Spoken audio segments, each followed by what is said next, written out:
So kahit summer na po, dito po sa Metro Manila, inuulan tayo ngayon. Kaya alamin nga natin sa Pag-asa ang dahilan ng pambihirang pag-uulan ngayong summer season. Makakapanayam natin sa pamamagitan ng telepono si Buddy Javier, ang weather forecaster ng Pag-asa. Buddy, good morning. Mauudlot ba ang summer namin? Yes, magandang umaga naman, Rhea. Yes, anong sanhi ng mga pag-uulan na nararanasan natin ngayon, Buddy? Actually, yung pag-ulan ngayon, dulot po yun ng easterlies. At pagka may easterlies kasi yun po yung hangin na nanggagaling sa east at ang characteristic niya nito ay warm and moist. Ibig sabihin, mainit saka mambasa-masa.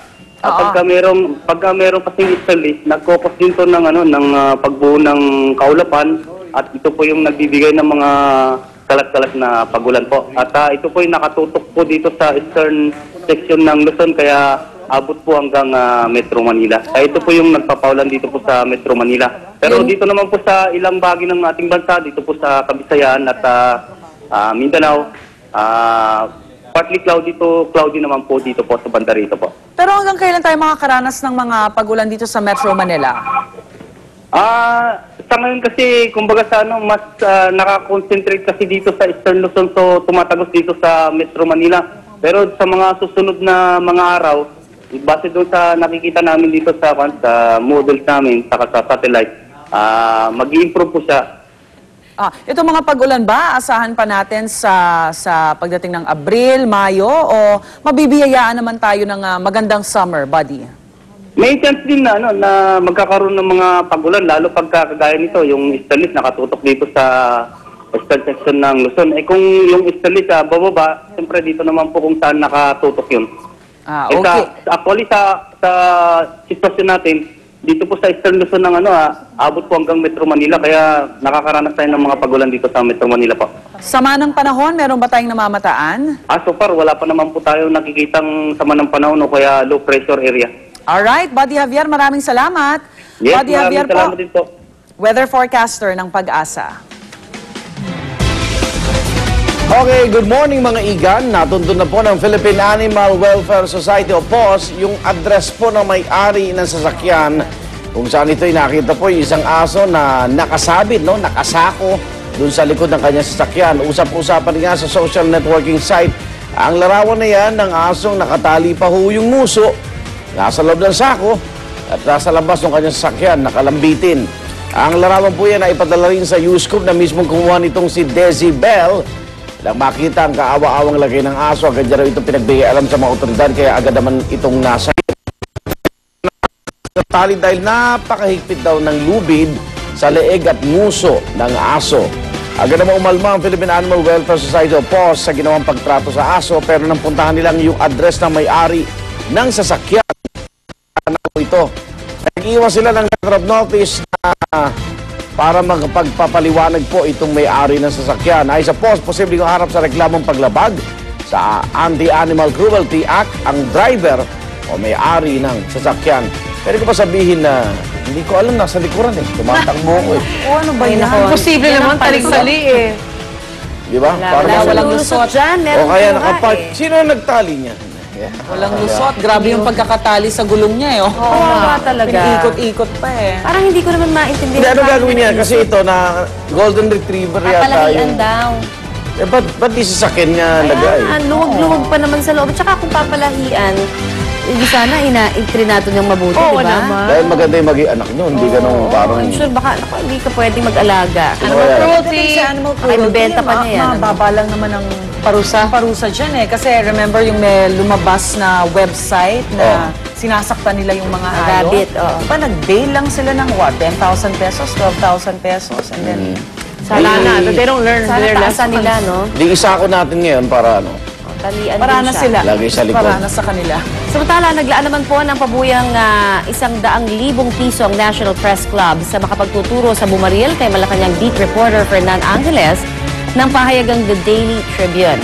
Unstable pa rin po ang kondisyon ni Angeles sa intensive care unit ng Pasig City General Hospital matapos magtamo ng 7 tama ng bala. Alas 10 noong linggo ng pagbabarilin sa isang tindahan si Angeles, pero bago raw nito ay binugbog muna siya ng mga suspect. Ayon sa asawa ni Angeles na si Gemma, Posibleng may kinalaman sa trabaho ng asawa ang insidente. Naoperahan na po kahapon ng umaga si Fernan pero dahil 2 litro ng dugo ang nawala sa kanya, nangangailangan ng type B positive na dugo si Angeles. Samantala, lumantad na po si dating NCRPO spokesperson Police Superintendent Romel Miranda matapos masangkot sa pagkidnap at pagpatay sa negosyanteng si Lea Angeles na.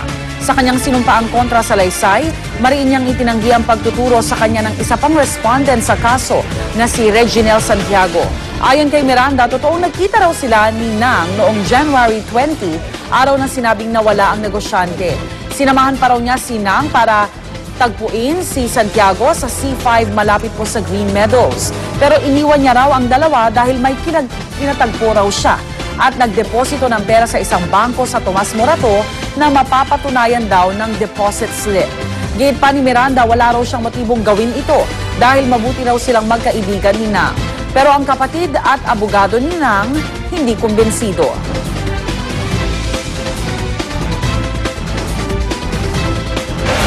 Siyang tinuro ni Santiago eh. Kung walang CCTV camera, hindi mahuhuli si Santiago. Wala namang sumurrender dito eh. Kinahuli talaga si Santiago. At si Santiago, tao niya yan eh, hitman niya yan. Magkakaibigan yung mga pamilya namin pero napakalungkot kasi ng dahilan ang naging masyado siyang gahaman sa pera. Yung gusto niyang itago yung pera na nasingil niya. Ay, di pakita na lang nila kung sino yung alibi. Diba sasabi niya, may alibi siya. He met up with somebody else. Pakita nila yung alibi. Alibi. Kung sa bangko yan, may CCTV yun, diba? Sisiin ng mabuti. Hanapin yung mukha niya. Very cruel yung ginawa rin. Very. Samantala, sa ibang balita naman po tayo, patay ang isang lolo sa Mangaldan, Pangasinan matapos ma-heat stroke. Kwento ng anak ni Oscar Sarmiento, ininda raw nito ang labis na pananakit ng kanyang ulo na tila nabibiyak na raw sa sobrang kirot. Matapos mahilo at magsuka habang nag-aani ng mais. Wala na siyang malay ng isugod sa ospital kung saan agad siyang pinawian ng buhay kahit wala naman daw itong sakit. Kinumpirma naman ng Mangaldan Rural Health Unit na na-heat stroke na si Lolo Oscar. Ayon sa mga eksperto, ang heat stroke ay ang matagal na pagkabilad sa mataas na temperatura.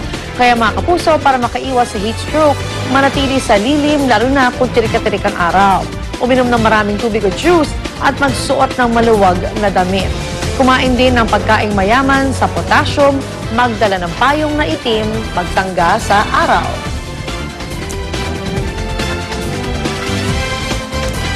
Pasadahan naman natin mga maaksyong balita sa umagang ito. Narito na ang Ronda Reports.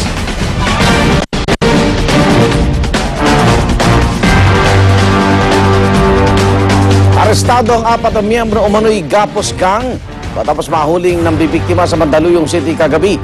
Yan ang Ronda Report ni Haji Riata. Haji. 4 naman yung miyembro ng Gapos Gang matapos silang mahuli sa nilooban nilang bahay dito sa Mandaluyong City. At ayon nga sa mga rumorondang barangay tanod sa lugar, ay napansin nila na tila may kakaibang nangyayari sa isang bahay sa barangay Zaniga. At nangapuntahan daw nila ito, nakita na nilang nakagapos ang 3 tao na nasa loob ng bahay. Nakita daw nila ang 4 na lalaki na biglang umakyat sa ikalawang palapag ng bahay. At agad daw silang tumawag ng tulong mula sa barangay. Bagaman tinangkang tumakas ng 4 na lalaki, agad naman silang na-corner ng mga responding barangay officials. Armadong 4 na lalaki ng kalibre 38 at kalibre 45 na baril, balisong at sangkutsilyo. Kwento ng mga biktima na tumanggi munang magpakuha sa kamera at nagpapahinga raw sila sa loob ng bahay nang biglang pumasok ang 4 na lalaki. Agad daw silang iginapos upang tangayin ang 3 laptop, cellphone at ilang mamamahaling alahas. Suspetsya ng mga biktima ang kanilang kasambahay ang dahilan upang makapasok ang 4 na lalaki. Base raw ito kasi sa mga text messages na nakita sa cellphone ng isa sa mga suspect. Samantala igan, nasa kustudiya na ng PNP Mandaluyong ang 4 na suspect at mayroon na ring artist sketch ang pinaniniwalaan nilang kasabwat sa nangyaring krimen na kanilang kasambahay na tumakas. Igan.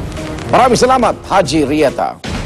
Ronda Report mula sa Quezon City, patay ang isang matandang babae matapos makaladkad ng truck at 2 beses pang masagasaan ng ibang sasakyan diyan pa rin sa Commonwealth Avenue. Yan ang Ronda Report ni Oscar Oida. O Oscar, kamusta na sa Killer Highway?